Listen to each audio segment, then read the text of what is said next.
Giant Steps by John Coltrane has always been considered as a difficult tune for jazz pianists to understand, to learn, and to play. Of course, adding to the complexity is that the tune is usually played very, very fast. I think what we really need as pianists is a simple, step-by-step approach to studying and practicing the tune. In that way, we'll develop the tune into our subconscious so that we can play it freely. Once the tune is totally subconscious, we should be able to improvise on it. So let's take a look at a basic understanding of giant steps. There are many analyses of giant steps, but here is the bottom line. Let's get a basic understanding of giant steps. It actually is pretty easy. Giant Steps is a 16-bar tune. And John Coltrane created a tune based on major thirds. Sometimes the major thirds go up, sometimes they go down. But all you really have to understand is that it's based on major thirds. When working on a new tune, I recommend that you create a chord chart of the tune. This allows you to work more creatively in the tune, to think about it deeply. Here are some things that you can include in your chord chart. You can have a bass line. You can have the chords in closed positions and all their inversions. You can have the melody.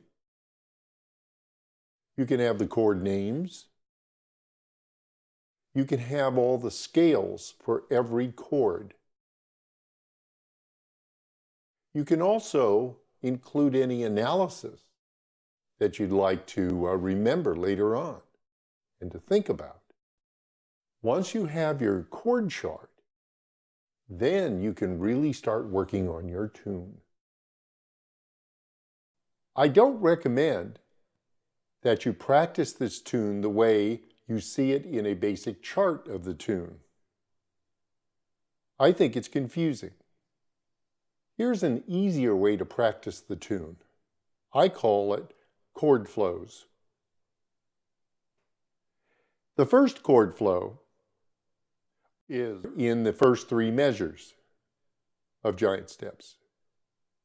And it is B, D, G, B flat, E flat, all major thirds. The second flow are measures 5 through 8. G, B flat, E flat, F sharp, and B. The third flow goes from measures 9 through 16 through the end of the tune. And this is a series of 2-5-1s. So you have 2-5-1s on E flat, G, B, E flat. And finally, there is a final turnaround back to the key of B. So I recommend take each of these flows and study them over and over and over until it's totally in your subconscious. For instance, you can say out loud, B, D, G, B flat, E flat. That's the first flow. B, D, G, B flat, E flat. And say it over and over and over until it's just stuck in your brain. You could also play that with the left hand. B, D, G, B flat, E flat. Secondly, take the second flow. G, B flat, E flat, F sharp, B. G, B flat, E flat, F sharp, B. G, B flat, E flat, F sharp, B. And the last would be the flows of E flat, G, B, E flat. And then I include this final one going back to B. Okay, once you've done that and you've familiarized yourself with the flows, let's take each of the flows playing with a bass note and the melody note of the tune. So the first flow is like this.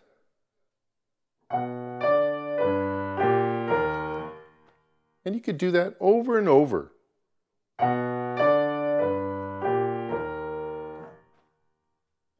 And then, of course, you have the A to D. It's just a 2-5 going to the next flow, and that is G, B flat, E flat, F sharp, B.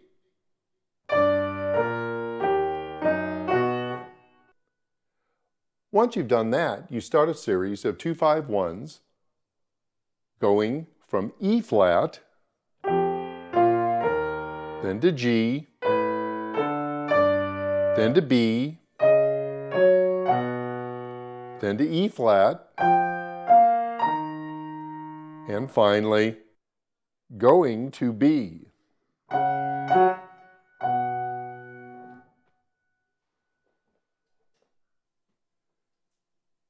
All right, now we're going to take the scales for each chord. And if you'll note,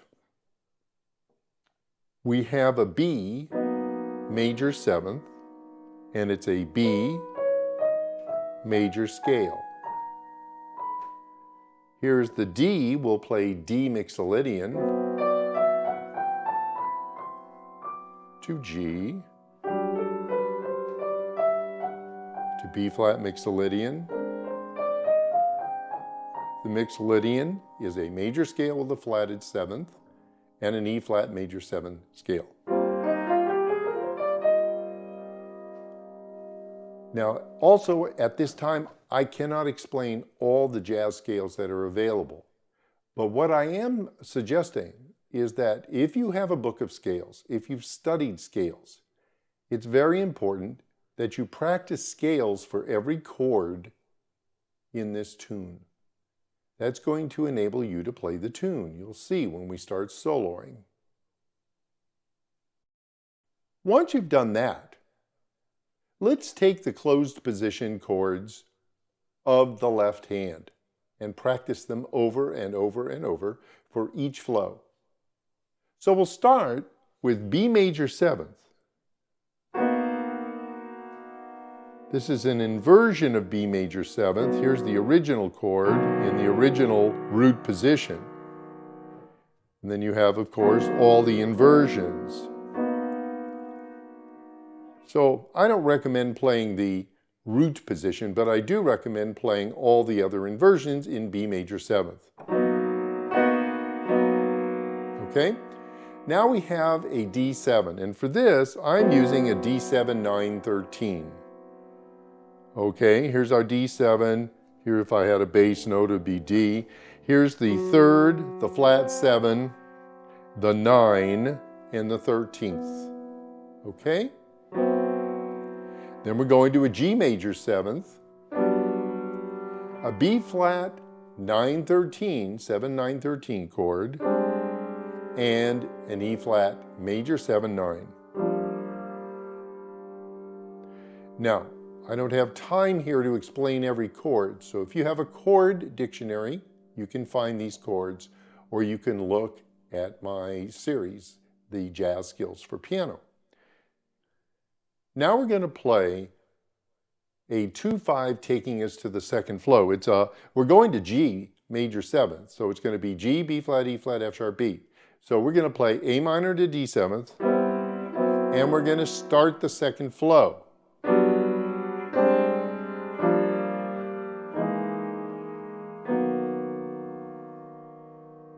All right, now we're going to play a 2-5-1 in E flat, 2-5-1 in G, 2-5-1 in B, and a 2-5-1 in E flat. And finally the 2-5 going to B. So you need to play that over and over and over until your left hand knows these closed position chords through the tune. And I do it from flow to flow.